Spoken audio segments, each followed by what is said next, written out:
ভারত ও পাকিস্তান দুই পরমাণু শক্তিধর দেশ, যাদের মধ্যে যুদ্ধের আশঙ্কা মানেই বিশ্বজুড়ে আতঙ্ক। আর সেই ভয়াবহ যুদ্ধ নাকি থামিয়েছিলেন ডোনাল্ড ট্রাম্প।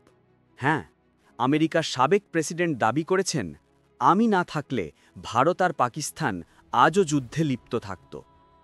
বুধবার মায়ামির এক বিজনেস ফোরামে ট্রাম্প আবারও দাবি করেন, তিনি নাকি নিজের কূটনৈতিক হুঁশিয়ারি দিয়েই ভারত-পাক যুদ্ধ থামিয়েছিলেন।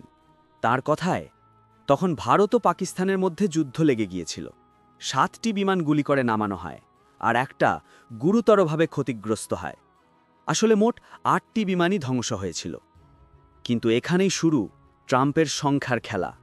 জুলাই মাসে তিনি বলেছিলেন 5টি যুদ্ধবিমান গুলি করে নামানো হয়েছিল। অক্টোবরে এসে বললেন 7টি বিমান ধ্বংস হয়েছে। আর এবার সংখ্যা বেড়ে দাঁড়ালো 8টি। একই ঘটনা, কিন্তু প্রতিবারই নতুন হিসেব। ট্রাম্পের দাবি অনুযায়ী তিনি তখন ভারত ও পাকিস্তানের সঙ্গে বাণিজ্য চুক্তির মাঝামাঝি ছিলেন। সেই সময়ই খবর পান দুই দেশ যুদ্ধ শুরু করেছে। তখনই নাকি ফোন করে বলেছিলেন, যদি যুদ্ধ না থামাও, আমি তোমাদের সঙ্গে কোনো বাণিজ্য চুক্তি করব না। আর ঠিক পরের দিনই নাকি ভারত ও পাকিস্তান সংঘর্ষ বিরতিতে রাজি হয়ে যায়। ট্রাম্প বলেন, ওরা প্রথমে আমার কথা শুনতে চায়নি। আমি বললাম, অবশ্যই শুনতে হবে, তোমরা পারমাণবিক শক্তিধর দেশ। আমি তোমাদের সঙ্গে চুক্তি করব না যদি যুদ্ধ চালাও। তারপর নাকি ফোনে খবর আসে যুদ্ধ থেমে গেছে। ট্রাম্প বলেন, চলো এবার বাণিজ্য চুক্তিটা করি। শুনতে অবিশ্বাস্য লাগছে, তাই না? কিন্তু এটিই ট্রাম্পের বক্তব্য। তবে প্রশ্ন হচ্ছে, সত্যিই কি ট্রাম্প ভারত-পাক সংঘাত থামিয়েছিলেন? ভারত সরকার কিন্তু কখনই এই দাবি মানেনি। নয়াদিল্লির বক্তব্য, ভারতীয় কূটনৈতিক সিদ্ধান্তে কোনো তৃতীয় পক্ষের ভূমিকা নেই।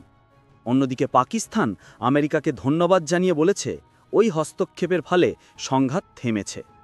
অর্থাৎ দুই দেশের অবস্থান সম্পূর্ণ বিপরীত। কিন্তু আসল প্রশ্নটা এখনও রয়ে গেছে, যে 8টি বিমান ট্রাম্পের মতে ধ্বংস হয়েছিল, সেগুলো কোন দেশের? ভারতের না পাকিস্তানের? নাকি এটা শুধুই রাজনীতির গল্প, যা শুনে মানুষ অবাক হবে? হয়তো সত্যিটা জানে শুধু ইতিহাস।